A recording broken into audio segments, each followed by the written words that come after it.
राहत नाही आहेत. अशा अनेक कथा आहेत बरं का जगामध्ये. गंमत अशी आहे, आपण भागवतामध्ये अजामिळाची कथा ऐकतो की. अजामिळाचा सुद्धा उद्धार असाच झालेला आहे बरं का, अन्न ग्रहण केल्यामुळं. अजामिळानं आपल्या सगळ्यात शेवटच्या पुत्राचं नाव नारायण ठेवलं होतं, 10वा पुत्र. त्याच्या अलीकडले काय नाव ठेवले ते मला माहित नाही बरं का. पिंट्या चिंट्या कुंट्या काहीतरी ठेवलं असेल असं. पण शेवटच्या 10व्या पुत्राचं मात्र नारायण ठेवलं होतं. मला माहित नाही त्यावेळी टीव्ही होता की नाही, त्यावर काही सिरियल सिनेमा. आजकाल आपण नावं ठेवतो की नाही लेकराचे, कसं ठेवतो? विष्णू सहस्रनाम पाहून ठेवतो का देवी सहस्रनाम, ललिता सहस्रनाम, गायत्री सहस्रनाम, याच्यातलं एखादं चांगलं नाव काढावं ते आपल्या लेकराचं ठेवावं असं कधी म्हणतो का? नाही. त्या टीव्ही मध्ये एखादी गाजलेली नटी कोण आहे आणि ते नाव आम्ही आमच्या लेकरांचं ठेवतो. इतकं दुर्दैव आहे महाराज, आम्ही संस्कृतीपासून इतके दूर चाललेलो आहोत. आम्हाला आमची संस्कृती, आमचा धर्म, आमच्या परंपरा, आमचे आजोबा पंजोबा वाड वडील काय वागले, कसे वागले, आमचा धर्म काय आहे, आमचे विचार काय आहेत, आमची जीवन पद्धती काय, हे सगळं विसरून चाललोत आपण बरं का. बहिर्मुख वृत्तीनं आज कसंही वागू लागलेलो आहोत. आपली विचारसरणी आपण सोडून दिलेली आहे.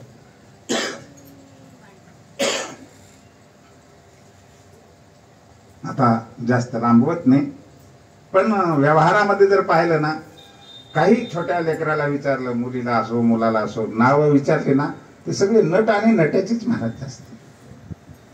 दुर्दैव आहे.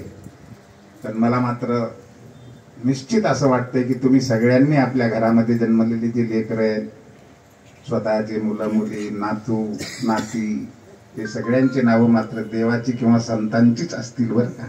कारण तुम्ही सगळे इतके भाविक आहात, सश्रद्धा आहात. गजानन महाराजांसारख्या संतांचं चरित्र वाचता, तुम्हाला खूप भक्तिभाव आहे तुमच्या हृदयामध्ये आणि संस्कृतीचं प्रेम आहे, आपल्या धर्माचं प्रेम आहे. म्हणून 3-3 तास बसून एका ठिकाणी एवढं तुम्ही श्रद्धेनं प्रेमानं भक्तीनं करत आहात. निश्चित तुम्ही आपल्या लेकरांची नावं देवाची आणि संतांचीच ठेवली आहेत असं मी 100% मानतो. पण चुकून एखाद्या वेळी त्या टीव्हीवर पाहून सिरियल पाहून जर समजा ते संस्कार होऊन जर नाव ठेवलं असेल असं काही, तर माझी हात जोडून तुम्हा सगळ्यांना विनंती आहे की आज संकल्प करा, येथून पुढे माझ्या कुळामध्ये जन्माला येणारं जे लेकरू असेल त्याचं नाव मी देवाचं किंवा संतांचंच ठेवीन असा संकल्प करा. आजचा हा सगळा सोहळा सफल झाला बरं का. सज्जन हो, त्या तरी निमित्तानं आपल्या मुखाला भगवंताचं नाम येतं, भगवतीचं नाम येतं, देवीचं नाव येतं, देवाचं नाव येतं आणि आपली वाणी पवित्र होते, आपलं मन पवित्र होतं, आपलं जीवन आपणाला न कळता होतं. हे भागवतामध्ये विषय आलेला आहे की भगवंताचं नाम भगवतीचं नाम कुठल्याही निमित्तानं उच्चार होऊ द्या. एक श्लोक आहे भागवतामध्ये 6ष्ठ स्कंदामध्ये, सांकेत्यम पारिहास्यम वा स्तोभम हेलनमेव वा विष्णोर नामग्रहणम अशेषाग हरम विदुहू. असं भागवतकार सांगतात की संकेताना असो, एखादा मित्राचं नाव नारायण आहे, अहो नारायणराव इकडे या असे हाक मारताना नारायण नाव आलं तरी सुद्धा आमच्या पापाचा नाश आहे. आपली मैत्रीण आहे एखादी, अंबिका आहे, दुर्गा आहे, जगदंबा आहे, असे जर नाव असले आणि आपण तिला हाक मारलं तर आपलं पाप आपोआपच नाही, आम्हाला कळत सुद्धा नाही. ते त्याला सांकेत्य म्हणतात. कुठल्या का होईना निमित्तानं आपल्या मुखाला भगवंताचं नाम यावं, निदान मुलाबाळाच्या तरी निमित्तानं यावं. आणि त्या अजामिळाचा उद्धार कशामुळे झाला हो?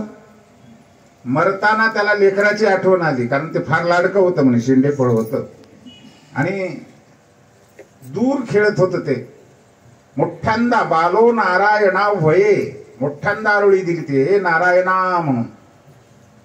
एवढा अजामिळ दुराचारी, अनाचारी, अत्याचारी, स्वैराचारी होता, मग त्यानं नाम नारायण नाव का ठेवलं असेल?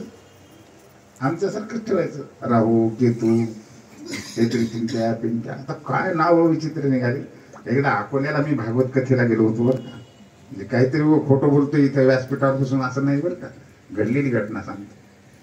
मग आम्हाला राहायला यजमानाच्या मेवण्याकडं राहायला मुक्कामाला दिलेलं होतं. त्या यजमानाला 2 मुली, लहान लहान अगदी 7-8 वर्षाच्या असतील. कौतुकानं तर 2 मुली म्हणजे आवळ्या जावळ्या होत्या. बरं सहज विचारलं, काय ग माय तुझं नाव काय? एकीनं सांगितलं माझं नाव महाराज टिटी आहे. दुसरीला विचारलं तुझं काय? ते म्हणजे टिनी आहे. वा रे वा, टिटीन टिनी. कुत्र्याचे पिलं आहेत का मांजराचे पिलं आहेत? किती दूर जाऊ. आमच्याकडे कुत्र्याची नावं सुद्धा किती छान आहेत. पहा, आमच्याकडे कुत्रा होता एक आश्रमात, मोतीराम नाव होतं त्याचं. राम्या, वाघ्या, किती छान नावं राहायची कुत्र्याची नावं. आता लेकराची नाव अशी ठेवू लागलो आम्ही कुत्र्या मांजराच्या पिलासारखी. ही काय संस्कृती आहे का? मग आजामेळानं सुद्धा तसंच ठेवायचं असतं ना, पण नाही ठेवलं. त्याला अत्यंत दुर्बुद्धी असलेला, पापाचरणी असलेला अजामेळ. मग त्यानं पोराचं नाव देवाचं का ठेवलं? तर त्याची एक कथा भागवतात नाही बरं का ही कथा, पण व्यास महाराजांनी विष्णू पुराणामध्ये कथा लिहिलेली आहे की त्याचं कारण सांगताना सांगतात की एके दिवशी अजामेळाच्या घरी संध्याकाळी एक महात्मा आले म्हणे. गावाच्या कडेला पोरं खेळत होते आणि ते महात्मा प्रवासात निघालेले होते. आता रात्र होते, अंधारात कुठं प्रवास करायचा, इथं मुक्काम करावा. पोरांना खेळणाऱ्या विचारले की बाबा गावात कोण एखादी महात्म्याचं घर आहे का, मठ आहे का, एखादं मंदिर आहे का? ते म्हणे कशाला, रात्र राहायचं मग सकाळी उठून जायचं. म्हणजे एखाद्या महात्म्याचं किंवा सदाचारी ब्राह्मणाचं घर असलं तर सांगा म्हणे. पोरांनी चेष्टेनं सांगितलं, महाराज ते बघा गावाच्या पलीकडल्या कडेला चिरीबंदीवाडा दिसतोय ना, महासाधू आहे म्हणे तिथे, आणि ते सगळ्याचं स्वागत करतो म्हणे. मुद्दाम चेष्टेनं सांगितलं बरं का पोरांनी. आता या महात्म्याला काय माहिती. गेले, संध्याकाळची होती, कधी नाही ते महात्मा आपल्या घरी आलाय म्हणून त्या अजामेळाच्या पत्नीनं, आता पत्नी नव्हती बरं का, ती दासी होती, दासीच्या संगतीत, वेश्येच्या संगतीत राहत होता. तिनं त्यांचं स्वागत केलं, पाय धुवायला पाणी दिलं, बसा म्हणे, गुळाचा खडा प्यायला पाणी दिलं. आज मला मुक्काम करायचं आहे, सकाळी काय हरकत नाही म्हणे महाराज, करा मुक्काम. आणि त्यांनी जेवू सुद्धा घातलं. आणि जेवण झाल्यानंतर त्या महात्म्याच्या लक्षात आलं की आपण ज्याच्या घरी आलो आहोत तो जरी जन्मानं ब्राह्मण असला तरी आचार भ्रष्ट आहे. हा अत्यंत पापी आहे, दुराचारी आहे, चोर आहे, डकैत आहे, हिंसा करणारा आहे, अनेकांची हत्या यानं केलेली आहे. याच्यासारखा पापी हाच आहे. पण आता काय उपयोग आहे? शास्त्र सांगते की पाप्याच्या घरचं अन्न खाऊ नये, पाप्याच्या हातानं शिजवलेलं सुद्धा अन्न खाऊ नये बरं का. कारण आपण तसं जर अन्न खाल्लं तर आपली बुद्धी सुद्धा पापी बनते. म्हणून उठलं की कुठेही खा, हॉटेलमध्ये शिरा की खा ना. ज्याचं आचरण माहिती नाही त्याच्या